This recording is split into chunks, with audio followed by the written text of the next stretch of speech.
everybody, I'm Vera Stewart and welcome to my home today. I'm so excited to welcome you back, and we're going to do some fun recipes for spring and summer. You know, when the grass is turning green and the flowers are blooming, entertaining takes on a really happy note. You can go inside and out. So I've got some great recipes today that I think fit perfectly for this time of year. We're going to start with deviled eggs, one of my all-time favorites. And this is a recipe out of our second book, Occasions. And people use it for an appetizer, side dish. It's just really a lot of fun to make. And then shrimp and crawfish is probably one of the all-time favorites from our mail order company. It's in our first cookbook, and this is really a great dish to use spring and summer. And then finally, we're working on book 3. I'm going to give you a sneak preview with lemon icebox pie. So the best part about all of this is I'm going to showcase my new countertops from Cambria. So we've got a lot to do. Let's get started on those deviled eggs.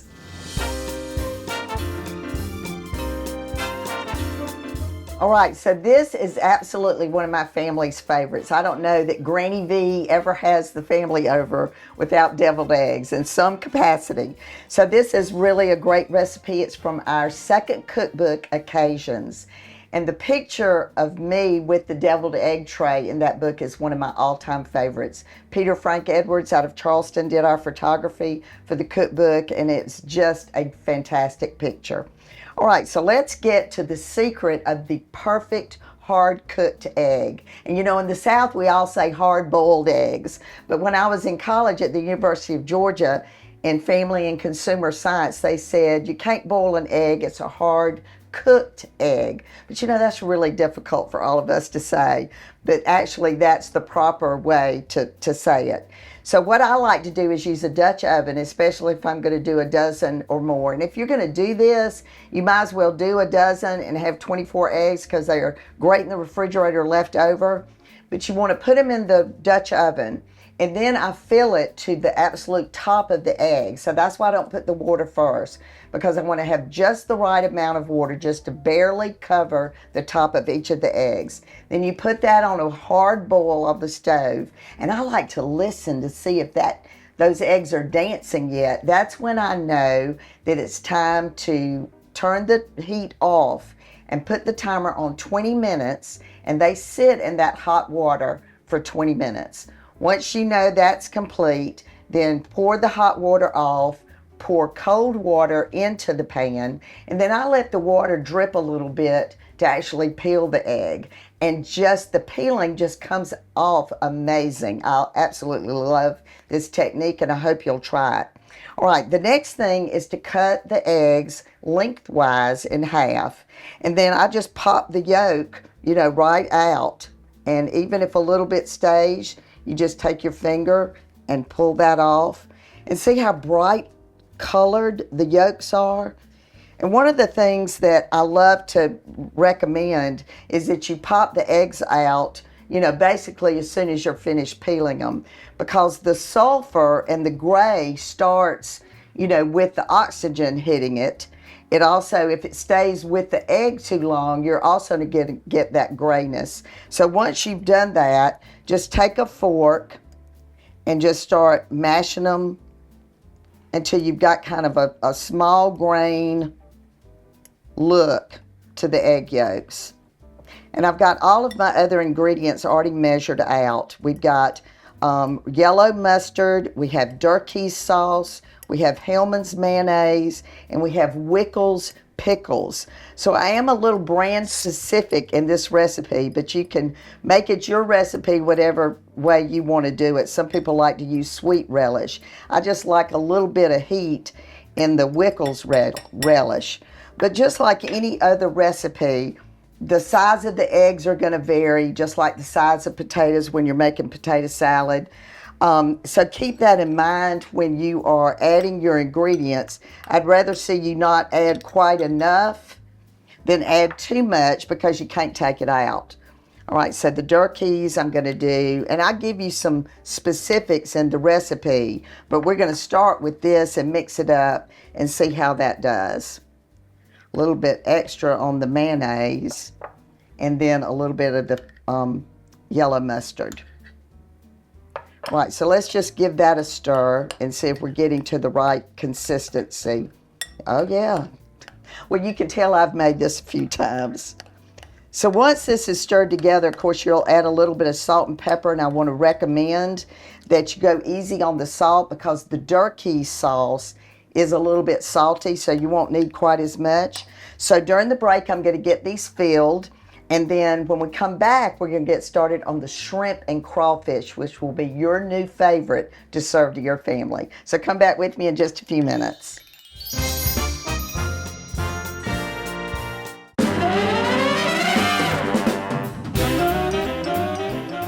All right, welcome back everybody. And if you're just joining me, I'm making some of everybody's favorites for spring and summer. So this is a recipe out of our very first cookbook, Recipes from My Table. And this is the shrimp and crawfish casserole that you could call 1-800-500-VERA and it would be delivered straight to your door. But the best part about it was that you could take it out of our disposable pan and put it in your pan and nobody would know that you didn't make it. But now you can make it because we have printed the recipe in our cookbook for one of our absolute favorites. All right, so what we did in advance is I had my butter in the pan, got it melted. I added in my onions, celery, bell pepper, garlic, and just got that really reduced, translucent. And then right before we came on, I added in the rotel tomatoes and the dried parsley. So that is a really great combination. It smells amazing. So now we're going to start adding in everything else. So when was the last time you made something that called for Campbell's soup? This is cream of shrimp. This just goes to show you how old this recipe is. But the bad part is that sometimes you cannot find this in your store anymore. But don't worry, Amazon has it if you can't find it, because I really want you to try this recipe. So I'm adding in my soup, and then we've got two different kinds of cheeses. We've got grated cheddar. I've got my heat on about medium here, and Monterey Jack.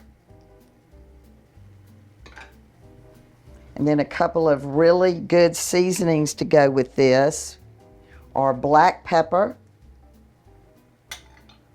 and Tony Chachere's. If you want it to really taste, have that little bit of a Cajun twist, you certainly want to add that. So all I'm looking for here is to get that cheese nice and melted. And now I'm going to add in my crawfish tails. And I've got small shrimp. These are about 51.60 to a pound. So I'm going to add those, and they're raw because this is hot that I'm adding it to, and then it's going to, of course, going to bake. So that way you've got a really perfectly cooked shrimp as opposed to a shrimp that's overcooked when you're making a casserole with shrimp. So let's stir this together. And then on the fettuccine, I got my water boiling. I added a little bit of olive oil and salt to the water. I took my fettuccine, and it was half of a box. I broke it in half, and then that cooked for about 9 minutes. Then once it was done, I drained it in the colander, and I added a little bit of olive oil to it while it was in the bowl, so it's not all sticking together. So now let's add that in. And I've prepared my 9x13 casserole dish with cooking spray. And I'm just going to add this to that. And then this will bake at 325 covered with aluminum foil for about 20 to 30 minutes until it's hot through. So I'll get this in the pan, and when we come back from the break, we're going to get started on an old-fashioned lemon icebox pie that I can actually see myself standing next to my grandmother making. So you don't want to miss it. Come back with us.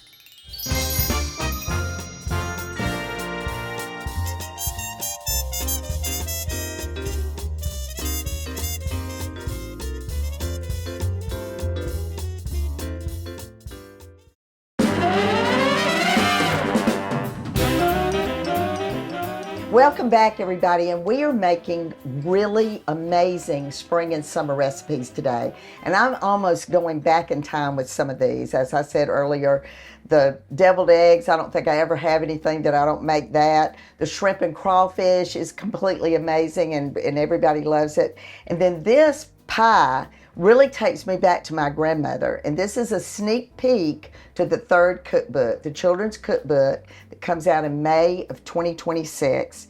And honestly, it's the children's cookbook, but you're all going to want to make the recipes in it, because who doesn't love a lemon icebox pie?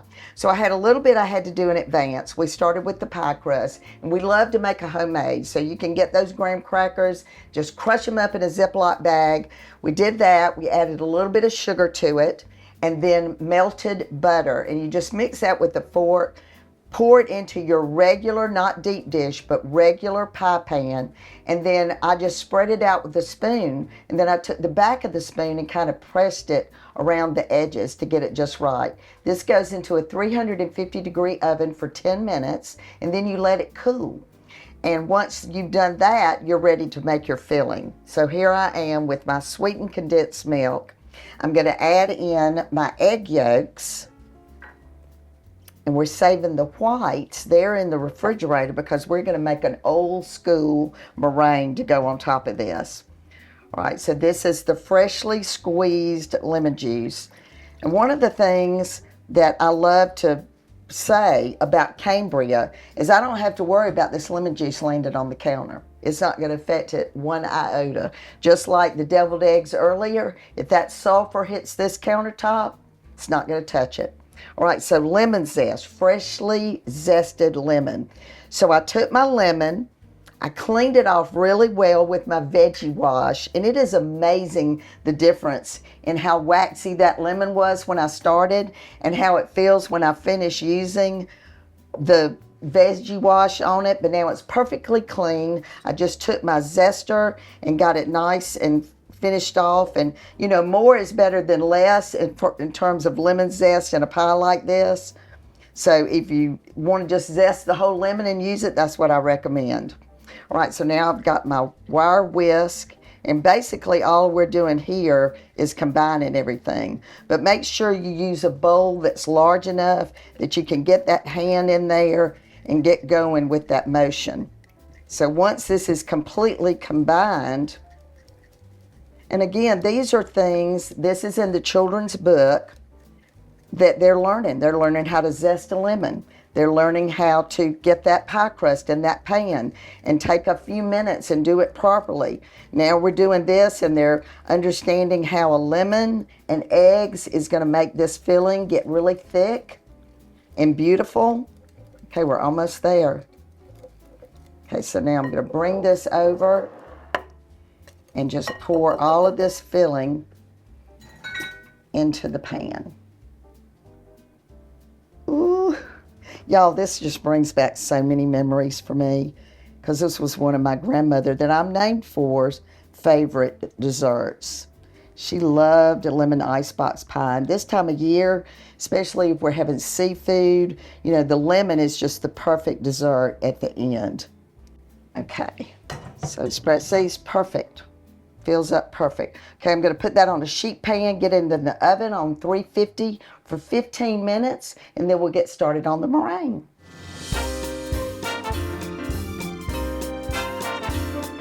All right, so we've got the pie in the oven. It's going to bake for about 15 minutes just to get it where it's all the way done in the center. And we're going to get the meringue started. So I've got the cold egg whites that were left from the yolks that we used for the pie. I've got some sugar. And because this is the children's cookbook, we're going to suggest the hand mixer, but you could use your tabletop mixer as well. And so we want to get that going, but just let me preface by saying that we made this ahead. So this is already cooled for a couple of hours, and I can put the meringue directly on it.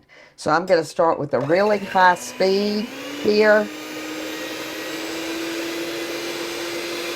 And once it's kind of frothy, that's when you start adding the sugar slowly.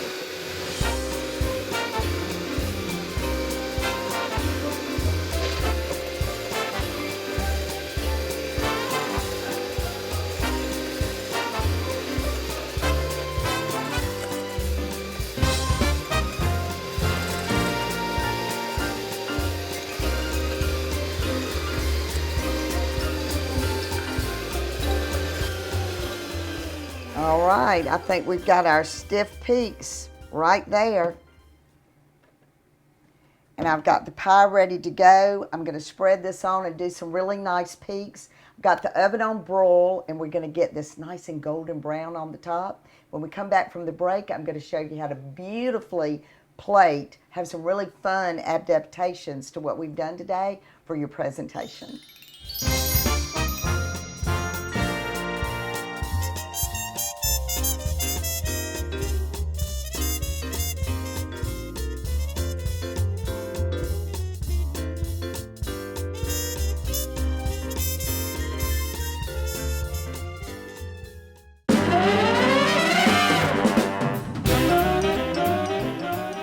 Welcome back, everybody, and I have had such a great time today. You know, I've spent a lot of time in this kitchen over the last few weeks, and one of my favorite things is just touching my new counters. These counters are just the perfect addition to this kitchen. You know, this is, people say, well, you've got the smallest home kitchen in Augusta and you're in the food business. But you know, it's worked very well for my family, and I just love how cozy it is, and I can reach everything at all times. So in terms of Cambria and making the decision to work with them, one of the things that I had begun to notice with my previous countertops is that they would pick up a stain, or they would pick up maybe the oil or whatever was popping from the pans near the stove, and it was almost like I thought I had a shadow coming from somewhere. So these countertops do not stain. I mean, as I've said to you before, you can spill a glass of wine. I have different teas that I drink that are colored, that a lot of times some of that will spill on the counter and it just comes right off. So they have over 150 different designs. There's just absolutely no reason why you wouldn't find one that would work perfectly for you. So I have this countertop in 3 different locations. Our cottage, where we do most of our filming, has a very polished, beautiful look in there. It's a much larger kitchen. We've had those countertops for years. And then in my home in Beaufort that I did a couple of years ago, we did a matte finish, so there's no shine whatsoever, but it's perfect for this gentleman's, fisherman's house that the kitchen is seen from the dining room and the family room. So that look is great. But now I've got the satin in my kitchen here in Augusta. Almost feels like leather. The grandchildren love to come in and say, I want to feel Granny V's countertops. I absolutely love it. The other thing that's so important about this company is it is a lifetime transferable warranty on these countertops, and they really stand by their product. I was very happy to work again with Star Granite out of Elberton. Sid Gailey helped with the installation, did the demolition. This kitchen was a mess, and they made it look beautiful. All right, so we did 3 recipes today on these gorgeous countertops, and we started with deviled eggs. And what I wanted to show today was all the different ways that you can garnish and display your deviled eggs. So we've got a big platter that we've got the alfalfa sprouts, so it almost looks like a nest. And we've done some candied bacon. We did a little jerkin pickle. We've got capers, the top of celery, different things. And you can either have tongs or a fork or just a flat spoon to lift those up. But all of these platters came from Replacements Limited in Greensboro, North Carolina. And they just have so many different patterns to choose from. So we thought this would be a lot of fun. We actually threw in some fake quail eggs just to kind of give it a little pop of interest there as well. And then having things to prop up. Having little plates, if you're using these for appetizers, is nice, and a little cocktail napkin. All right, so the shrimp and crawfish casserole, all-time favorite of our mail order company, and now you can make it yourself. It certainly looks gorgeous on this seaside dinner plate from Replacements Limited, and we've kind of curled it together to make it look beautiful. This with a really nice salad would be great. Some garlic bread that you've maybe put on the grill just to get some nice grill marks on it. Looks beautiful. But it really looks great in the actual casserole dish. If you were going to do a buffet, it serves up really pretty. You can use a spoon or tongs to serve that. So this makes an amazing dinner. And finally, this beautiful lemon icebox pie. And honestly, when I said it was a mile-high meringue, is that the truth? And look how well it's held up.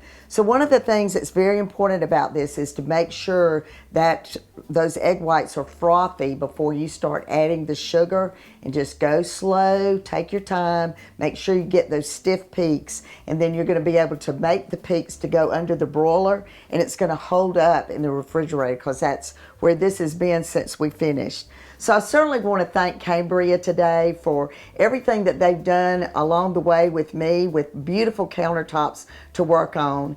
And certainly I want to suggest that you look into their products, go to their website, 150 different things to choose from. And remember, as I always say on the VeryVera show, no matter what you do, do it in good taste. I cannot wait to taste this. I hope you'll join me next week.